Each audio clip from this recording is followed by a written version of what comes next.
Good day to all science students. In this video lesson, we are going to continue about topic about heredity or predicting traits. For our objectives, identify key vocabulary related to monohybrid crosses.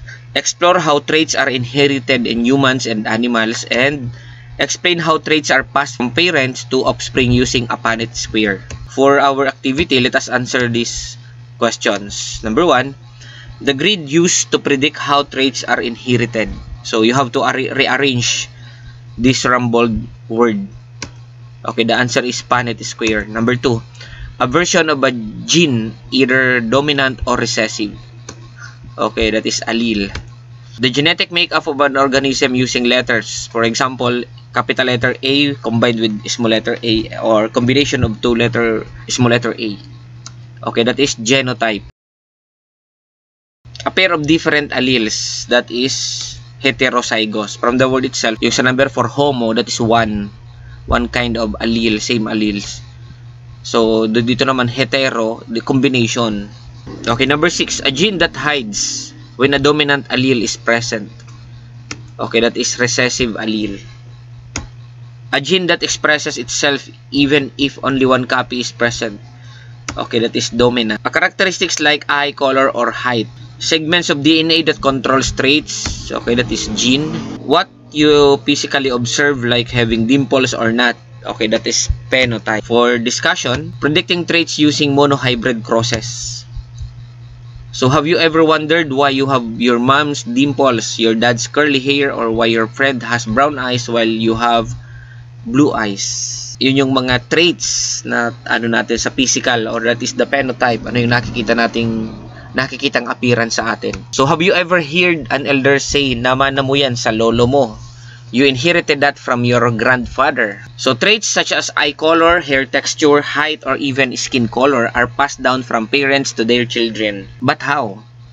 That's what we are going to explore today. So before we dive deeper, let's understand some important terms. Number 1, trait. A characteristics like hair color, dimples, or height. Gene. Instructions inside your body that tell it how to build traits. Allele. Different versions of a gene. You get one from your mom and one from your dad. Dominant allele shows up even if there's only one, like capital letter A for dimples. Recessive allele only shows if both alleles are the same, like for example double small letter A for no dimples. Homozygous, both alleles are same. For example, dalawang capital letter A or dalawang small letter A for the dominant for capital letter A and recessive for small letter A. Hetero, combination of the dominant and recessive. Punnett square, a simple grid to predict how likely a trait will appear in the offspring. So for example, the double letter A, yung capital letter na dalawa, and small letter A combination, hetero. Child has dimples, dominant. Kagaya nitong nasa Punnett square na to, kung yung parent o yung dalawang parent ay heterozygous, merong recessive na walang dimple at may dominant na may dimple. So pwede magkanak ng pure dominant. Ito isa, that is 25%.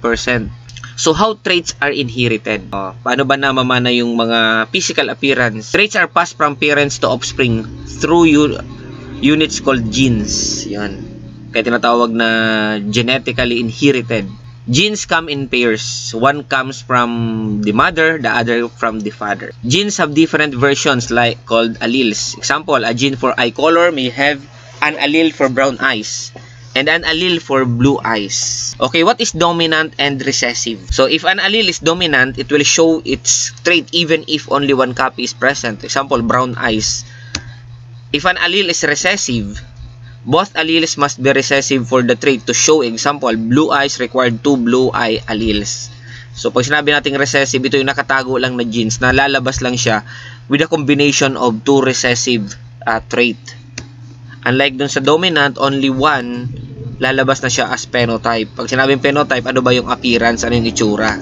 The Punnett square is a tool invented by Reginald Punnett. It helps us predict the traits offspring might inherit. So monohybrid cross, monohybrid cross looks at one trait at a time. Example, seed color, eye color.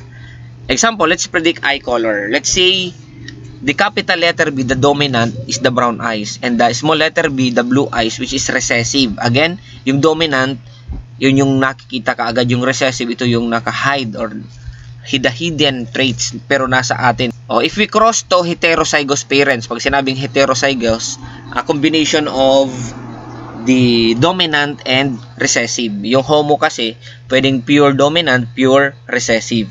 Ito, dalawang parent na heterozygous. Half is dominant, half is recessive. So, ipakita natin dito sa first step, we have to set up the Punnett square. Itong nasa gilid na to na B, small letter B and capital letter B, ito yung sa parent. Ito nasa taas, ganun din. So, if we are going to combine, so, i-interpret natin yung Punnett square na yan. Ito, the genotypic ratio, one pure, yung pure na dalawang B na dominant or homozygous dominant. At dalawa naman yung heterozygous na combination of dominant and recessive. At one na combination naman ng nagsama yung dalawang recessive or yung hidden trait na small letter B. So, if we are going to get the phenotype ratio, pag sinabing phenotype, ito na yung itsura. Yung genotype, ano yung combination ng allele na nasa atin na nabuo. Yung phenotype, ano yung itsura mo mismo. For example, tatlo dyan ang magkakaroon ng brown eyes. Kasi nga, ito, yung pure na dalawang capital, homozygous dominant, and heterozygous na dalawa. At isang blue eyes. Kasi nga, yung recessive is 25% lang sa apat. So, isa lang mabubuo means that is 25% chance na magkaroon ng blue eyes offspring. Okay, the ratio is 3:1. So, in humans and animals, this same concept applies to many traits in humans and animals. For example, blood types, hair texture, air shape, fur color in animals, feeder patterns in birds. So, the case of Baby Volti. Mommy Celia and Daddy Willie wondered if Baby Volti really belonged to them because of his fair skin. So, ang case po nito, si Daddy Willie is homozygous dark. Ibig sabihin, yung kanyang genotype is pure dark, pure black. Si Mommy Celia naman, ang heterozygous, kalahating dark, pero mayroon siyang recessive gene na fair skin. Pero ang appearance niya, yung phenotype niya is maitim. So, both sila, ang phenotype ay maitim. Pero, itong father is pure black, ang kanyang genotype. So, homozygous black. Ito namang nanay is heterozygous, meron siyang hidden fair skin. So, if we are going to get the Punnett square, if we are going to design the Punnett square, as you can see, ito homozygous pure yung sa tatay and then sa nanay is heterozygous. May isang hidden sa ano niya na fair skin. So, kung titignan natin, there will be no chance. Ayan, 50% dark skin. Ibig sabihin, 50%, 2 out of 4 na pwedeng magkaroon ng pure na homozygous. So, sabi natin ulit, homozygous, dalawang pure na dominant. So, dalawang capital letter D representing the dark skin. At itong dalawa naman is heterozygous. So, hindi sila pwedeng magkaroon ng offspring na ang phenotype ay fair skin or medyo hindi maitim. So, laging maitim yung magiging offspring nila. So, 50% dark skin but carrying fair skin. Magkakaroon niya ng chance kung ang magiging partner niya is also heterozygous, yung combination, parang sa nanay, combination of dominant and recessive. So, 0% na chance na magkaroon ng fair skin. So, why learn this? It helps us understand diversity. So, pag sabi natin diversity, the different kinds of living things.